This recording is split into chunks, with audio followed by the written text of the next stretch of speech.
He made her jump out of a moving car, and they still believed him. Madeline's tiny fingers clung to my shirt, her knees scraped, her voice trembling. Daddy was beating me, but by the time I got her to the ER, Robert had already arrived. Fresh shirt, fake tears, and his favorite trick, turning the room against me. "He's just a lonely uncle," he told the cops, smirking. Then Sarah, the girl I'd protected since we were kids, whispered, "Maybe you misunderstood her." That broke me, but Robert didn't know I don't play games. I document everything, and what he faked to ruin me. Left a trail he couldn't erase. He thinks this is over. It's not, and he has no idea what's coming. My name is Daniel Mercer, and I'm 45 years old. Each morning starts with dawn coffee at my kitchen counter, reviewing contracts before heading to job sites, then ends with late-night bookkeeping for my renovation business. My sister Sarah and her daughter Madeline, my 6-year-old niece, join me for Sunday dinners, the highlight of my week. Cedar shavings from recent projects scent my apartment, where a leather armchair faces treasured photos of family lake trips. My brother-in-law Robert, Sarah's husband and Madeline's father, maintains a polished facade, but his holiday jokes cut deeper than anyone admits. Still, I've got 2 advantages he doesn't know about: my ironclad memory for details, and my neighbor Frank, a retired detective who taught me how to read men like Robert. But let me start from the beginning. The screech of tires ripped through my Tuesday evening ritual of sorting receipts. I glanced up just as a small body tumbled onto the curb outside my ground-floor apartment. My heart stopped. I knew those pink sneakers. Madeline lay crumpled on the concrete while a silver sedan jerked away, its taillights bleeding into the dusk. I was through my door before conscious thought kicked in. Traffic noise flooded my ears as I scooped her up, my hands trembling as I checked for serious injuries. Her knees were scraped raw, dark patches forming on her leggings. "Daddy was beating me," she choked out between sobs, her whole body shaking against my chest. "He wouldn't stop, Uncle Danny." I jumped out when the car slowed down. You ever taste fear? Real fear has a metallic tang, like holding a penny on your tongue. That's what filled my mouth as horns blared around us, as I carried her to my truck, as I fumbled with the seatbelt while keeping my voice steady. "You're safe now, sweetheart. We're going to get you checked out, okay?" My mind was already cataloging details. Silver sedan, probably a Lexus, heading east on Palmer Street at 6:47 p.m. Old habits, from helping Frank with case notes, died hard. The ER entrance glowed like a lighthouse through the gathering dark. I parked crooked across 2 spaces and carried Madeline inside, her small fingers locked in my shirt. The triage nurse looked up as I approached, her badge reading, "Martinez, RN." My niece jumped from a moving car to escape her father beating her, I said, keeping my voice low but clear. Those are her exact words. "Daddy was beating me. She needs help." Forms appeared in front of me. I signed them with a hand that wouldn't quite steady, noting the timestamp, 7:12 p.m. Madeline wouldn't let go of me, so I filled out the paperwork one-handed, making sure every detail was precise. I needed to tell Sarah, but not here. Not where Robert might intercept her first. I sent a quick text. "At Children's Memorial ER with Madeline. Minor scrapes. Come when you can." Neutral. Informative. Nothing to trigger a confrontation in the waiting room. The pediatric exam room had cartoon characters on the walls and a small TV mounted high in the corner. I found some apple juice in the mini fridge, helped Madeline get comfortable on the paper-covered bed. SpongeBob's laugh track provided background noise while I held her hand. "The doctors and nurses are going to listen to everything you say," I told her softly. "Every single word. You just tell them exactly what happened, okay?" She nodded, her free hand clutching the juice box. The bruise on her arm was darkening. I could make out 4 distinct finger marks. My jaw clenched so hard it hurt. The automatic doors whispered open at 7:43 p.m. I heard the click of expensive loafers on linoleum, followed by a wave of that pretentious cologne Robert always wore. Sandalwood and something else trying too hard to smell important. He'd had time to change into a crisp button-down and slacks, every hair in place. I watched through the exam room's window as he approached the desk, his shoulders slumped in practiced grief, his hands spread in helpless supplication. The sharp fluorescence caught his wedding ring as he gestured, painting him in perfect lighting for his performance. "My daughter," his voice carried just loud enough to be heard, thick with manufactured concern. "Someone said she was brought here. Please, I've been looking everywhere." The show was starting, and Robert, as always, had made sure he looked the part of the worried father perfectly. Robert's performance hit full stride the moment he spotted me through the exam room window. His face crumpled, tears welling up with practiced precision. "Oh, thank God she's here!" He pressed a manicured hand to his chest. "I've been frantic, driving everywhere looking for her. Danny, what happened? Why didn't you call me right away?" Two police officers drifted closer, their expressions shifting as Robert's voice caught on just the right note of parental concern. I stayed in my doorway, keeping Madeline behind me. "She jumped from your car," I said evenly. "At 6:47 p.m. on Palmer Street. She said you were beating her." Robert's eyes widened in perfect shock. "Beating her? Danny, that's insane. We were driving to get ice cream." He turned to the officers, wiping at his eyes. "I don't understand. Why would she say something like that?" Sarah burst through the ER doors then, her scrubs wrinkled from her hospital shift. She froze between us, gaze darting from Robert to me. "Officers," Robert said softly, "I hate to suggest this, but Danny's always been a bit dramatic. Lives alone, no kids of his own. Sometimes I think he gets too invested in being the fun uncle." He gave a sad smile. "We've had issues before with him telling Madeline things, trying to turn her against me." The sergeant, Barnes, according to his nameplate, nodded thoughtfully. I could see Robert's words landing exactly where he aimed them. Bachelor uncle, attention-seeking, probably unstable. The kind of story that wrote itself in their minds. "I request a forensic exam," I said, keeping my voice steady. "The intake was at 7:12 p.m. Nurse Martinez can confirm Madeline's exact words. There are bruises forming on her arms, 4 finger marks." Robert choked out a laugh, running his hand through his perfect hair. "From teaching her to climb trees last weekend." "Danny, come on. You're making this into some kind of crime drama." He turned to the sergeant, lowering his voice conspiratorially. "My daughter's a real monkey on the playground. Aren't they all at that age? Always coming home with new scrapes." Barnes smiled, relaxing. "Just another domestic misunderstanding," his posture said. "Nothing to see here." "I want to file a formal report," I insisted. "I have the exact times, locations, everything documented." "Documentation!"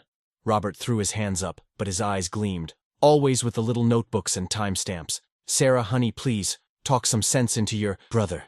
Sarah trembled, caught between us. Robert moved closer, wrapping an arm around her shoulders. "Think carefully," he murmured, just loud enough for me to hear. "False accusations have consequences. The courts take a very dim view of people who waste their time." I watched my sister fold like wet cardboard. "Danny," she whispered, maybe you misunderstood what Madeline said. She gets scared in the dark sometimes, imagines things." The rest of the night played out like a bad script. The officers took cursory statements. The doctor noted minor abrasions consistent with falling while playing. Robert charmed everyone with concerned father routine while I stood rigid, clutching my phone with its documented texts and timestamps. At midnight, I walked out with a discharge summary, an incident report number, and the cold certainty that charm would beat truth in round 1. Every time. The streetlight caught me at Palmer and 5th. While I waited, I noticed my hands weren't shaking anymore. The initial panic had burned away, leaving something harder. Robert thought he'd won by working the room, by painting me as the unstable uncle. But I knew where this fight was really heading. Court. Tomorrow morning, the clock would start ticking on filing for emergency custody. Robert didn't realize it yet, but he'd just made his first mistake. He'd left a paper trail. Even a dismissed ER report was still a report. And I had a feeling this wasn't his only slip-up. I'm a contractor by trade. I know that the strongest walls are built one brick at a time, each one laid perfectly square. Robert had just handed me my first brick. The courthouse opened at 8 a.m. sharp. I'd been waiting since 6:30, watching sunrise paint the granite steps gold while I triple-checked my paperwork. Years of dealing with building permits had taught me one thing: bureaucracy rewards the early bird. The clerk barely glanced up when I slid the emergency custody petition across her counter. Just another morning drama in family court. My hand-printed pages looked thin next to the professionally bound motions stacked around her desk, but I'd made sure every I was dotted. "Filing fees $200, she said, rubber-stamping the date. "Judge Harrison has emergency motions at 10. I handed over my credit card, wincing at the hit to my business account. But what's money when your niece's safety hangs in the balance? You ever notice how life's biggest moments often start with something as mundane as a credit card swipe? The courtroom filled quickly.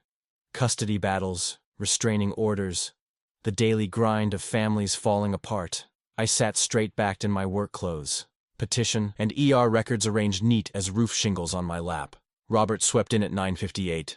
all Brooks Brothers suit and cologne, already working the room with handshakes and quiet laughs. "All rise," the bailiff called at 10:05. Judge Harrison looked exactly like you'd expect. Steel gray hair, half-moon reading glasses, the kind of face that's seen every lie humans can tell. She rifled through files while we stood. Mercer emergency petition, requesting temporary custody and protective order. Her frown deepened. "Mr. Mercer, you're the maternal uncle?" "Yes, Your Honor." My voice came out steadier than I felt. "Alleging physical abuse based on—" She squinted at my declaration. "A single incident report where medical findings were inconclusive." Robert's attorney, when did he have time to hire one, practically purred. "Your Honor, this is a clear case of coaching by an overzealous relative. My client has an unblemished record as a father." The judge held up her hand. "I've read the petition. Given the serious nature of these allegations and the unusual family dynamics, we'll need a full evidentiary hearing." She checked her calendar. 3 months from today, 9 a.m. Mr. Mercer, burden of proof rests with you as petitioner." My stomach dropped. 3 months. 90 days, while Madeline stayed under his roof. "Meanwhile," she continued, "we'll appoint a guardian ad litem to interview all parties. Home inspections for both residences. Standard discovery schedule. Witness lists due in 30 days, documents in 45. I scribbled everything down, but I could feel Robert's satisfied smirk burning into my back. He knew what I was realizing. This would take resources I didn't have. The rest of the day blurred past. I filed my paperwork for the home inspection, picked up the gal appointment notice, and tried not to think about my empty savings account. Around 3, my phone buzzed with a neighborhood Facebook post. "Anyone else worried about that Mercer guy? Always alone, now causing trouble for such a nice family." I closed the app. Sticks and stones, right? But the crazy uncle whispers were spreading, just like Robert planned. At 7, I finally remembered food existed. The sandwich tasted like sawdust, but I forced it down at my kitchen counter. Madeline called right after, her small voice crackling through the speaker. "Uncle Danny? Daddy says I can't come over for a while." "I know, sweetheart." I kept my tone light. "But hey, how about if I read you stories over the phone until we sort things out? Speaker mode, just like when you're sick. Promise?" Cross my heart. I swallowed hard. "Same time every night, okay?" After we hung up, I spread the petition across my dining table, red pen in hand. 3 months to prove coaching didn't happen. 3 months to outmaneuver a man who'd already turned half the neighborhood against me. My notes in the margins looked pathetically thin. The wall clock ticked past midnight while I circled weak spots in my filing. I was good with details, sure. But this wasn't like tracking lumber deliveries or scheduling subcontractors. I needed someone who knew how to fight dirty. Because Robert sure would. The knock came at 5:45 a.m., just as my coffee maker started gurgling. I opened my door to find Frank standing there, thermos in hand and that seen-it-all cop look in his eyes. "Figured you could use backup," he said, stepping inside. His steel travel mug clinked against my kitchen counter. "And better coffee than that instant stuff you drink."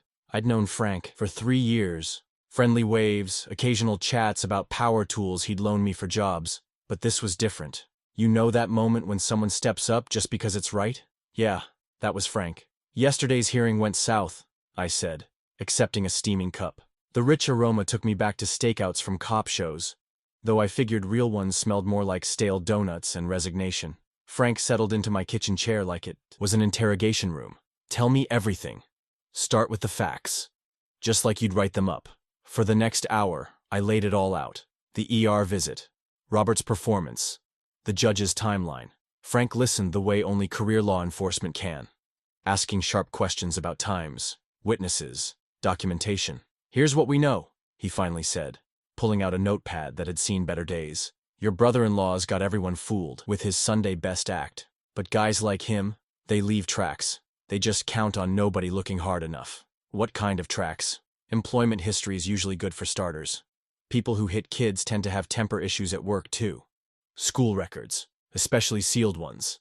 And there's always someone who filed a complaint but got charmed into dropping it." Frank's pen scratched across paper. "Key is doing it clean. Everything documented, everything admissible." The morning light strengthened as we built our battle plan. Frank showed me how to structure record requests, which databases were public, what language would get past bureaucratic roadblocks. My contractor's instinct for details found a new purpose. "Start with his resume," Frank suggested. "Most people slip up there, trying to polish their past too bright." I pulled up the LinkedIn profile Robert loved to brag about. Together we dissected it line by line, marking discrepancies like I'd mark flaws in lumber. "Hold up," Frank said, tapping the screen. "Says he made regional manager at Midwest Steel in 18, but the company newsletter from 19 lists him as assistant sales lead. That's backwards. And look at this reference letter." I pointed to a PDF link. "It's perfect. Not one criticism or area for improvement. Who writes a reference that clean?" My dining table transformed into a war room. Yellow legal pads filled with names and dates, sticky notes mapped connections. Frank taught me the rhythm of investigation.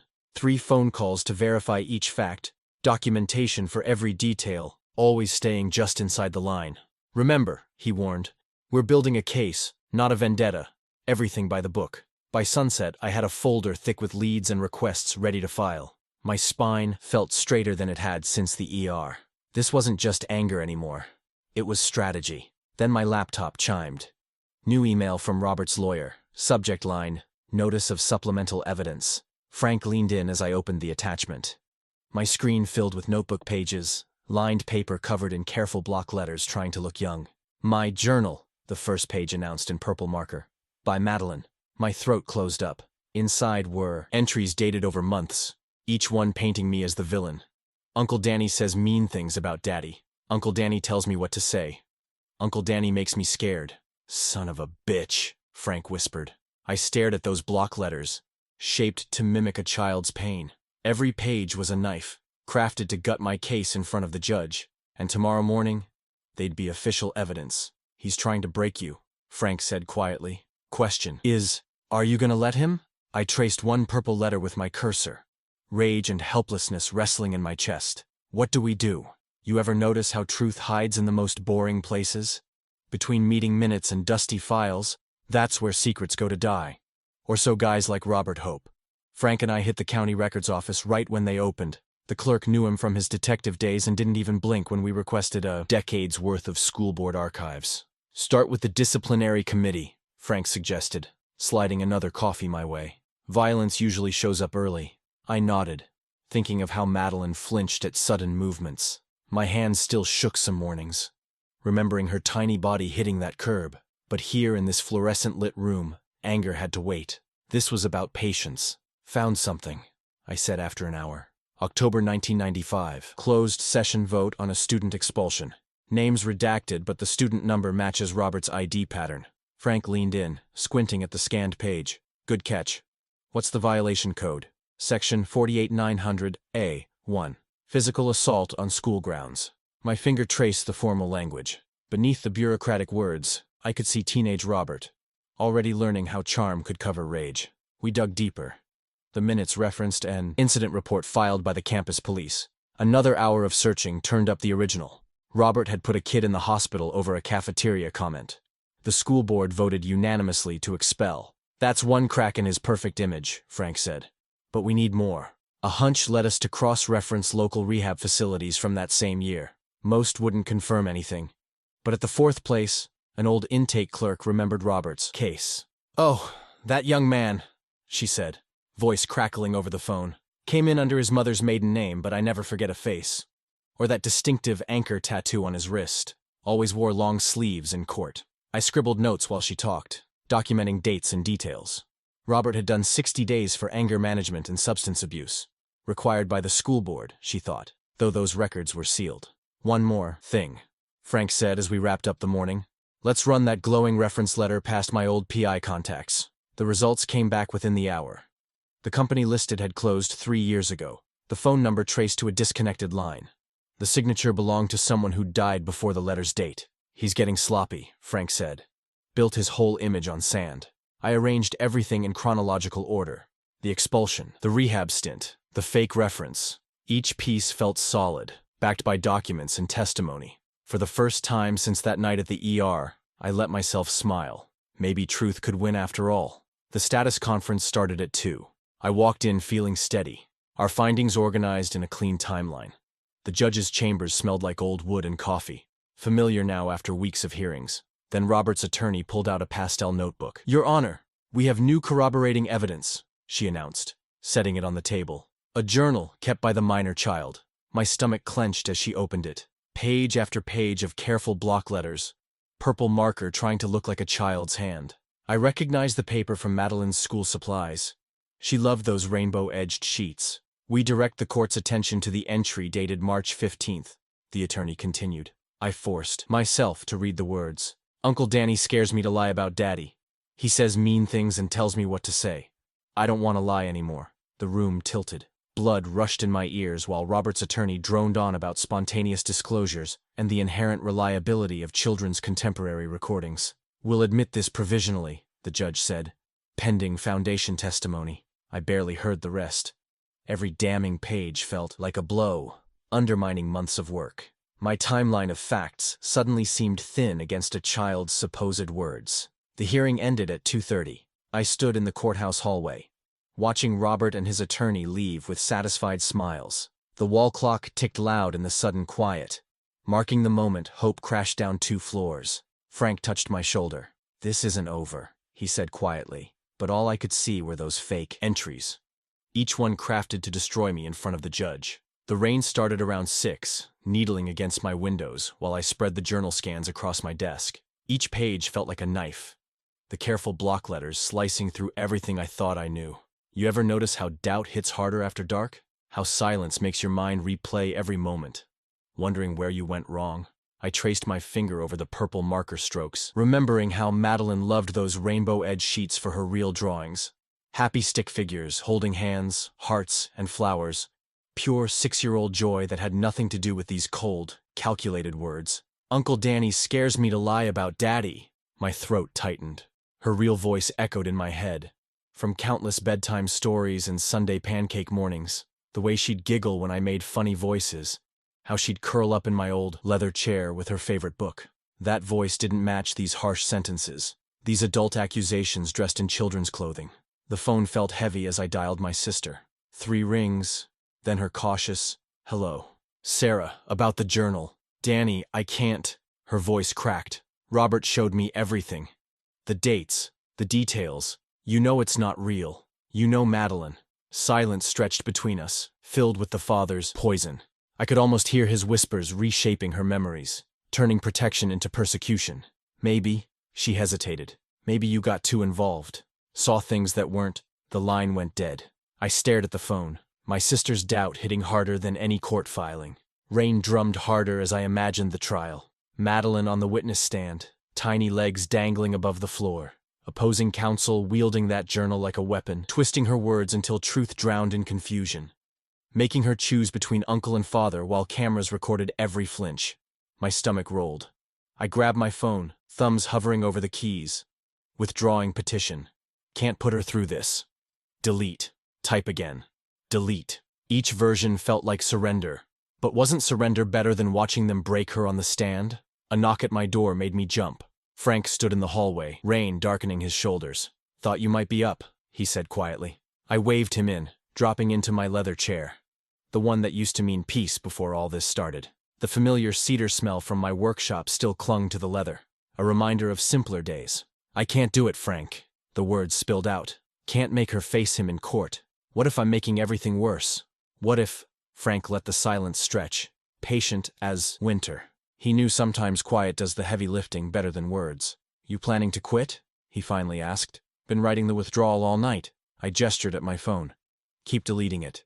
Keep writing it again." He nodded, studying the journal pages scattered across my desk. "Mind if I ask one thing?" "Go ahead. What doesn't fit?" I blinked. "What do you mean?" "About the journal. What detail catches wrong? There's always a something." I stared at the pages, letting his question sink in. The handwriting, sure, but that was obvious. The voice was wrong too, but proving that would be subjective. But the paper stock, I said slowly. "These rainbow edges, they're not standard office supply stuff. Special order, premium grade. Go on?" "Madeline loves them because Sarah can only find them at one place. Robert's company store. They get them bulk discount through some corporate deal." I started stacking the pages, mind spinning. Paper lots had tracking numbers. Corporate orders had purchase records. Supply chains left trails. Maybe. I set the stack aside, suddenly unwilling to hope too much in the dark. Morning light might show something, or nothing. But for now, the pages could wait. The rain eased to a whisper. I sat there with Frank, balanced on that razor's edge between giving up and going on, while the night ticked forward 1 second at a time. Frank showed up before the sun, carrying 2 coffees and wearing that focused look I remembered from our late-night strategy sessions. He didn't waste time on small talk. "Hold this up to the window," he said, sliding one of the journal pages from its protective sleeve. "Angle it about 45 degrees. I did as he asked, and that's when I saw it. A faint pattern of numbers and letters, swimming just beneath the surface of the paper, visible only when the early morning light hit it just right. "Watermark," Frank explained, taking a sip of his coffee. "Every major paper manufacturer uses them, especially for corporate bulk orders. Those codes tell you everything. Batch number, quarter manufactured, even which distributor handled it." My hand steadied as I traced the barely visible sequence. "And this helps us how? Because corporate paper orders are tracked tighter than cash these days. Internal ID numbers, procurement logs, the works." Frank pulled out his phone. "And I happen to know someone in procurement who still owes me for keeping his kid out of trouble back in '98. You know that moment when you're working on a house and suddenly all the angles line up perfect? When the level bubble sits dead center and you know everything's square? That's how it felt, watching Frank type out that text. The response came back 5 minutes later with an attachment. Frank turned his phone so I could see the catalog image. Same rainbow edges, same watermark series. But it was the customer information that made my coffee go cold. "Robert's company," I said, my voice barely a whisper. "Last quarter's bulk order. Exact same paper stock." Frank nodded. "And unless your niece has access to their supply room?" The despair that had been crushing me suddenly transformed into something else. Something with teeth. I grabbed my camera, photographing the watermark from 3 angles under Frank's direction. My hands were steady now, methodical, like when I'm marking precise cuts on expensive lumber. "We'll need a subpoena for their purchase records," I said, already drafting the language in my head. "Chain of custody documentation for every page of that journal. And you'll need me to testify about standard corporate paper tracking." Frank's smile had an edge to it. "Should be fun explaining to the judge how a 6-year-old got hold of her daddy's office supplies." I pulled out a fresh legal pad and started mapping the foundational questions we'd need to establish the paper trail. Frank helped me anticipate objections: hearsay, relevance, authentication. Each potential roadblock got its own tab in my trial binder. "They'll try to paint it as circumstantial," Frank warned. "Let them." I was already 3 steps ahead, seeing the trap we could lay. The more they fight it, the more obvious the connection becomes. Why work so hard to exclude evidence about paper unless they know exactly where it leads? Frank finished my thought with a satisfied nod. The wall clock ticked steadily from 7 to 8 while we worked. Each sound felt different now. Not the countdown to defeat I'd heard all night, but the steady rhythm of a plan coming together. I remembered my dad teaching me to frame houses, how he'd say you had to step back sometimes to see if the whole structure was plumb. Well, I was stepping back now, and for the first time since that journal landed on the conference table, I could see the whole picture.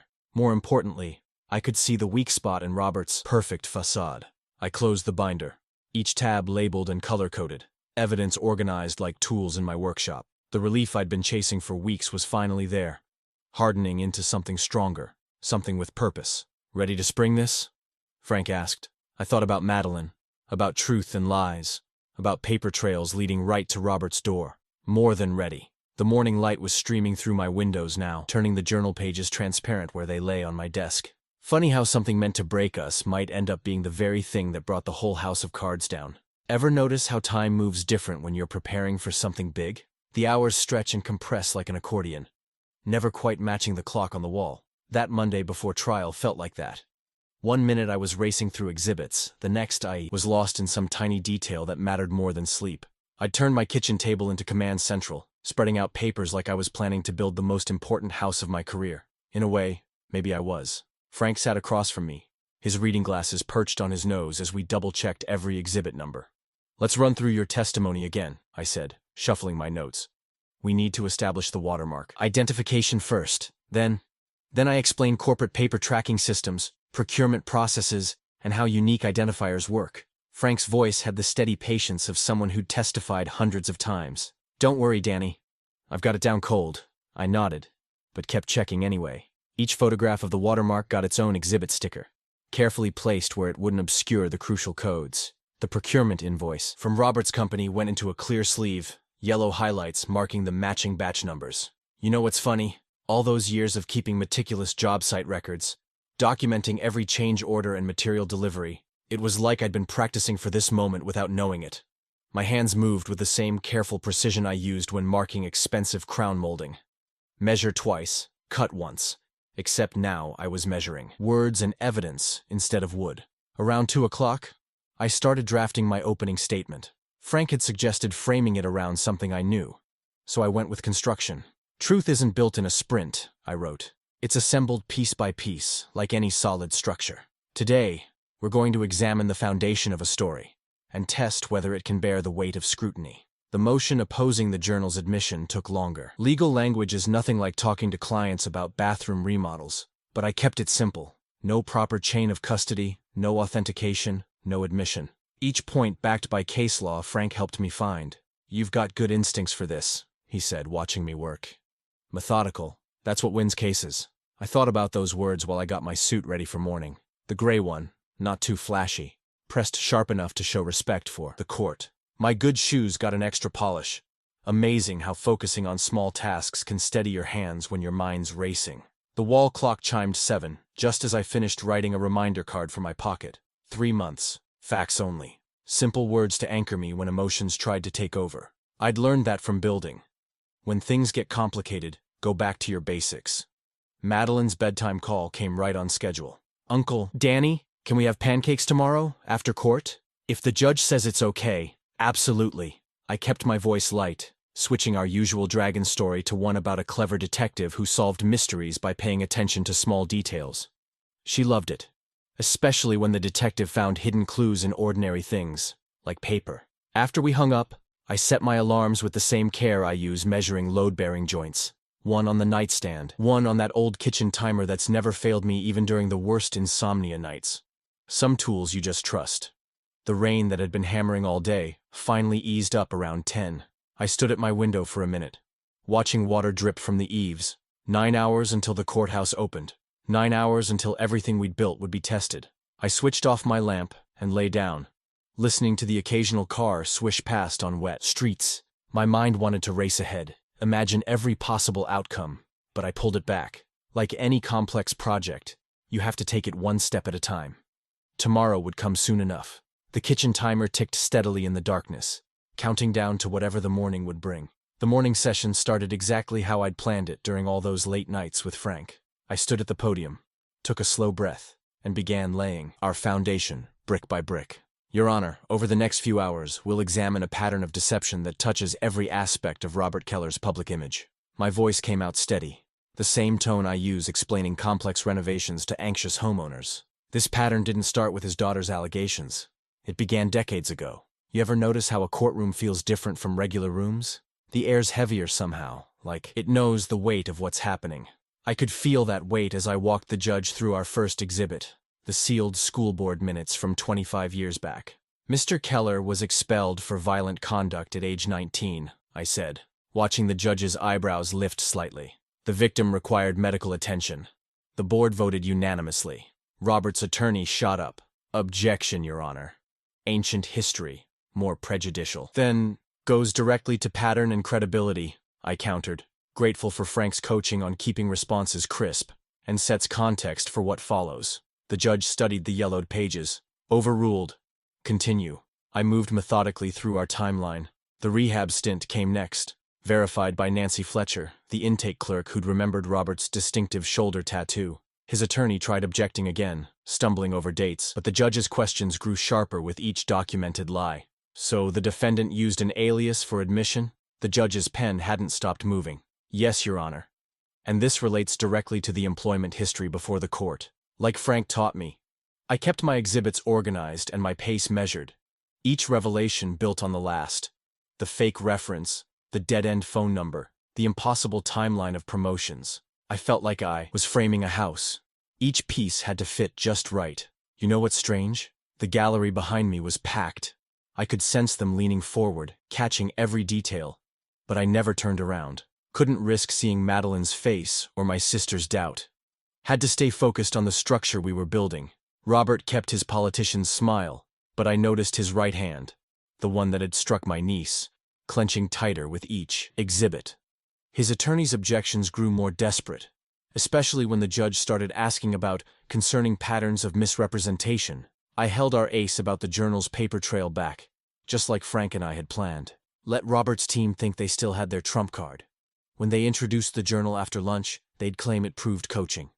Then we'd spring our trap. The morning session wound down right on schedule. I closed my binder, gathered our exhibits, and felt the first real hope in 3 months. The judge's questions told me she was seeing the bigger picture, how a man who'd hide rehab stints and forge references might also forge other things. Walking out to the courthouse steps, I squinted in the midday sun. The spring air had that fresh-cut grass smell that usually meant roofing jobs and deck repairs. Today it meant something else. Maybe a chance to repair a family. I found a quiet spot and pulled out my pocket card.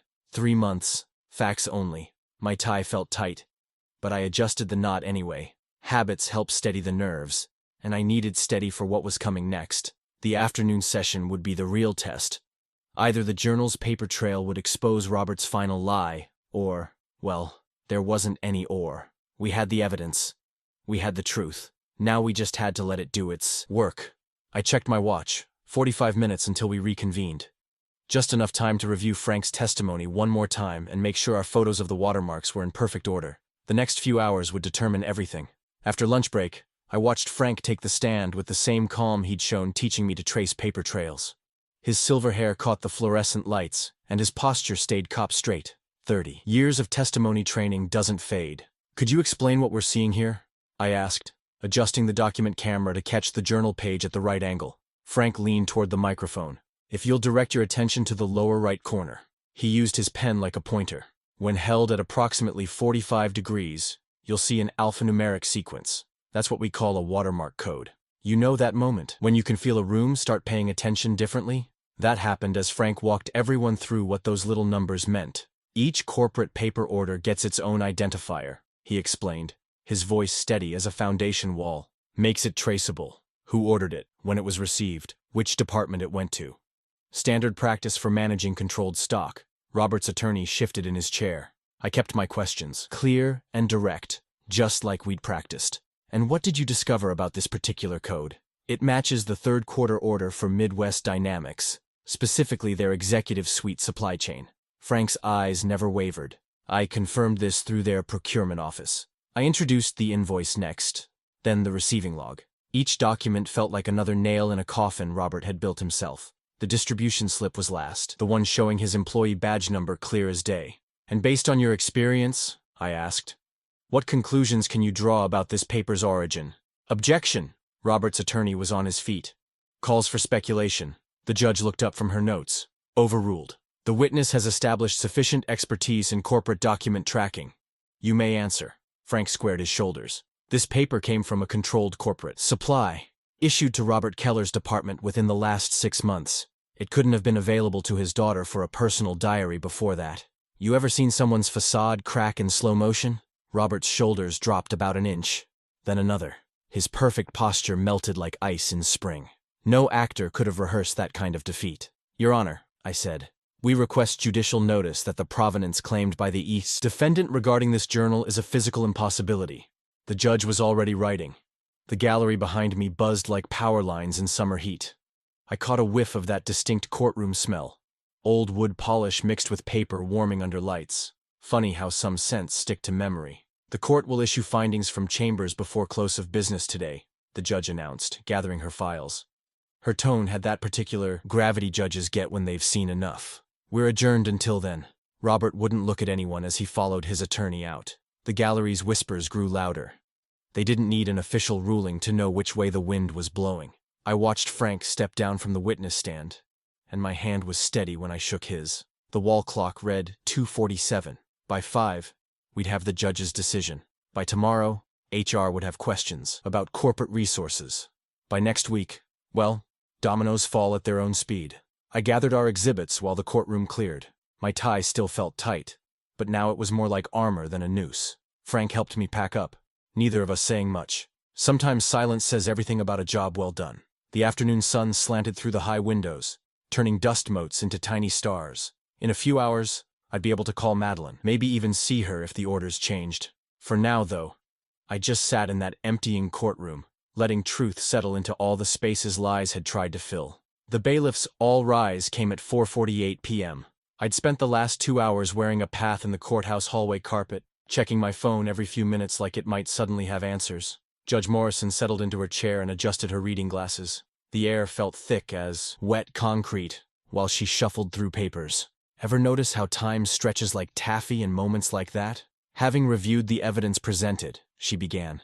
This court finds several matters of grave concern. Her voice had that steel-sharp edge judges get when they're done with games. The defendant's documented history of violence, concealed rehabilitation records, and falsified employment references demonstrate a pattern of deception that cannot be ignored. My hands were steady on the table. Funny how calm comes when you know you're standing on solid ground. Moreover, she continued, the purported journal allegedly authored by the minor child is hereby excluded from evidence. The court finds the authentication attempts not only insufficient but deliberately misleading, given the corporate watermark evidence presented by the plaintiff. Robert's attorney started to rise. Judge Morrison's look could have frozen hell. Counsel, I strongly advise against any further attempts to defend what appears to be fabricated evidence.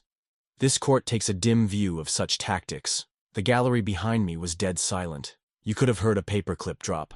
Given these findings, and in consideration of the minor child's best interests, this court hereby orders immediate modification of custody. She paused, making sure every word landed. Primary physical custody is awarded to the maternal aunt, with supervised visitation rights for the father pending completion of court-ordered counseling and a compliance review in 90 days. The room tilted like a ship finding its balance after a storm. I heard Robert's sharp intake of breath, saw his perfect suit suddenly look too big for him. The guardian ad litem will oversee the transition plan, including school pickup protocols and overnight arrangements. Judge Morrison looked directly at me. Mr. Mercer, are you prepared to assume custody responsibilities immediately? Yes, Your Honor. My voice came out clear and firm. She nodded once. Very well. Orders are effective as of this moment. We'll reconvene for compliance review on... She checked her calendar. March 15th at 9 a.m. Court is adjourned. The gallery rustled to life as people stood. I caught Frank's eye. Across the room, he gave me that slight nod that said everything without a word. I found Madeline in the hallway with the guardian ad litem. She looked so small under those huge fluorescent lights, but her eyes lit up when she saw me. I knelt down to her level, the way I always did when we needed to talk about important things. Hey kiddo, how about we have a sleepover at my place? If Ms. Thompson says it's okay, I'll make those special pancakes tomorrow morning. The Mickey Mouse ones? She whispered it like a secret, complete with chocolate chip eyes. I looked up at Ms. Thompson, who was already nodding. I'll draft the overnight authorization right now, she said, pulling out her tablet. My phone started buzzing before I even got home that night. I let it go to voicemail while I helped Madeline settle in. It wasn't until she was asleep in my spare room, the one I'd been slowly turning into a proper kid's room for weeks, that I checked the messages. First message, HR at Midwest Dynamics, confirming Robert's termination for misuse of company resources and ethical violations. Second, a reporter asking for comment on the developing story. Third, a process server, professionally pleasant, informing me that the county prosecutor had filed fraud charges. I sent Frank a one-word text.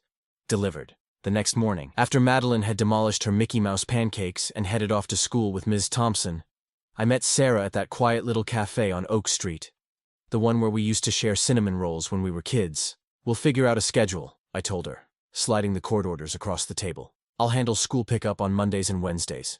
You can get her the other days. Everything steady, everything by the book. She wrapped her hands around her coffee mug. Danny, I'm sorry I didn't... Hey, I covered her hand with mine. We're past that. We're just going forward now, okay? She nodded, and for the first time in months, her smile reached her eyes. Through the cafe window, I could see the courthouse steps where we'd walk later, where cameras would be waiting to catch Robert trying to hide his face. But that was still a few hours away. Right then, it was just coffee. With my sister, the morning sun warming the table, and the knowledge that sometimes justice just needs a patient hand to guide it home. Walking out those courthouse doors felt like stepping into a different world. The sun had finally muscled its way through 3 days of clouds, warming the granite steps where Sarah and I had played tag as kids. Now Madeline's small hand was tucked into mine, solid and real, while reporters clustered near the bottom with their microphones and cameras at ready. Mr. Mercer, how do you respond to the judge's ruling? I kept my voice steady, professional. The court made its decision based on clear evidence. Our focus now is on providing Madeline with stability and routine. Will you pursue additional charges? That's in the hands of the proper authorities. I shifted slightly to shield Madeline from the more aggressive questions. Our priority is making sure she has a normal school schedule and feels secure in her new living arrangements. Any comment on your brother-in-law's termination? We're concentrating on practical matters. Homework schedules, regular meal times, things that matter to a 6-year-old's daily life. I gave them the kind of bland smile that doesn't make headlines. The court has outlined very specific protocols for school pickup and activities. We'll be following those carefully. A movement near the side entrance caught my eye. Robert was trying to slip out, his tailored coat pulled up to hide his face. His shoulders had that particular hunch of a man watching his carefully constructed world crumble. Each step down those side stairs broadcast defeat. Not just the legal loss that stripped his custody, but the deeper ruin of a reputation that would never recover. The cameras swiveled, catching his retreat in high-definition clarity. Let them capture that image. Let them show exactly what happens when lies meet evidence in open court. Sometimes justice needs witnesses. Uncle Danny? Madeline tugged at my sleeve. My shoes untied. I looked down at the loose lace trailing across the courthouse steps. Here was something simple I could fix. Something solid and real. I dropped to one knee, the same way I'd done 1,000 times before when she needed to talk or laugh or just be seen. The cameras clicked rapid fire as I carefully looped the laces. The sun caught the silver at my temples, warming the steps where I knelt to tie a child's shoe while her father fled in disgrace. It was the kind of picture editors love, the contrast telling its own story without a single quoted word. There we go, kiddo. I looked up at her, at the future stretching ahead measured in ordinary moments. Ready for ice cream? She nodded, her face bright with the simple joy of being 6 and promised a treat. Behind us, the courthouse rose solid and eternal, its steps having seen countless stories end and begin. Our story would be remembered by that single frame, an uncle tying his niece's shoe in the sunshine. While truth did what truth does best, it simply stood in the light until lies could find no shadow deep enough to hide in. I thought of something Frank had told me that first morning when he showed up with coffee and hope. Truth is the only armor a man needs. Standing on those courthouse steps, holding Madeline's hand while Sarah waited by the car, I finally understood exactly what he meant. The cameras kept clicking as we walked down to street level, but I barely noticed them anymore. We had more important things to focus on. Homework assignments, weekend plans, and the kind of calendar that marked time in parent-teacher conferences and dental checkups instead of court dates and custody hearings. Just an ordinary uncle and his niece, heading off to get ice cream on an ordinary afternoon. The most beautiful kind of normal there is.